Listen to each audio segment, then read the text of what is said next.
عمر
مؤمنین کې ده هغې ته به ووایو.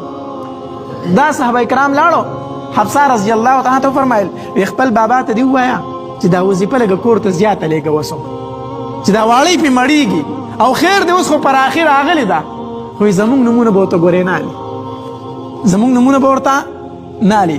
حفصه رضی الله تعالی چې لاړه کېناسته په یره یره باندې وی بابا زه څه کسانو رالېږلم څه صحابه کرامو او دې دپاره رالېږلي ما چې امیر المؤمنین ته ووایه چې کور ته لږه وظیفه زیاته لېږي چې دا واړی پې مړېږي.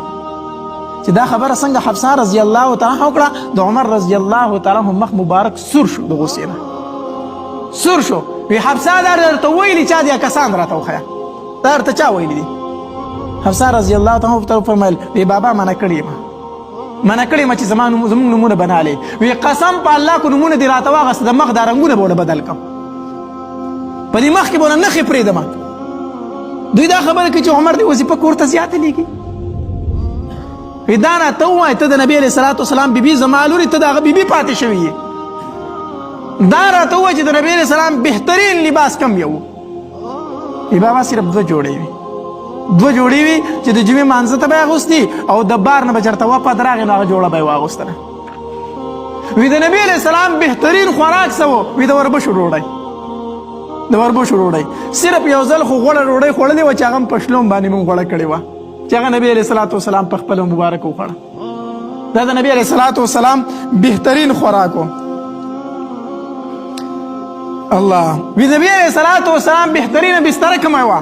وی بابا صرف یو څادر و د ټاټ، یو د ټاټ څادر و چې نبي علیه السلام به ځان ته څلور بغریزه کو په ګرمۍ کې نو په هغې به وده کېدو او چې کله به جمع شو نو بیا به یې دوه بغریزه غوړه وه، نوره ټوټه به یې ځان د پاسه راړوله، نیم به یې ځان ته لاندې وغوړو، نیم به یې ځان د پاسه کو.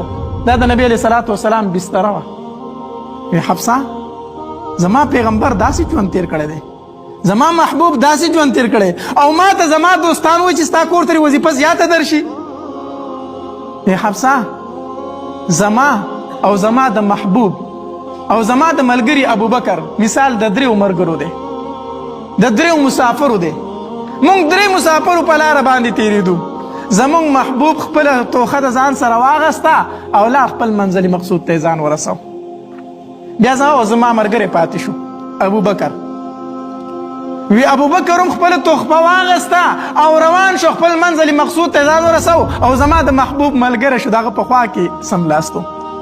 ای حفصه زما ملګرو ته ووایه چې یو عمر پاتې شوی یوازې، عمر د دغې ملګرو په لاره باندې روان دی، نو که په دغې لار لاړ خو د خپل ملګري سره به ملاقات وکړي او که د دغې لارې نه کوږ شو نو ملګرو ته به ګورې ونه رسي. زما ملګرو ته ووایه د عمر په دغ کې د خپلو ملګرو لاره نشي بدلولی، زما د بچو دپاره هم دغه وظیفه کافي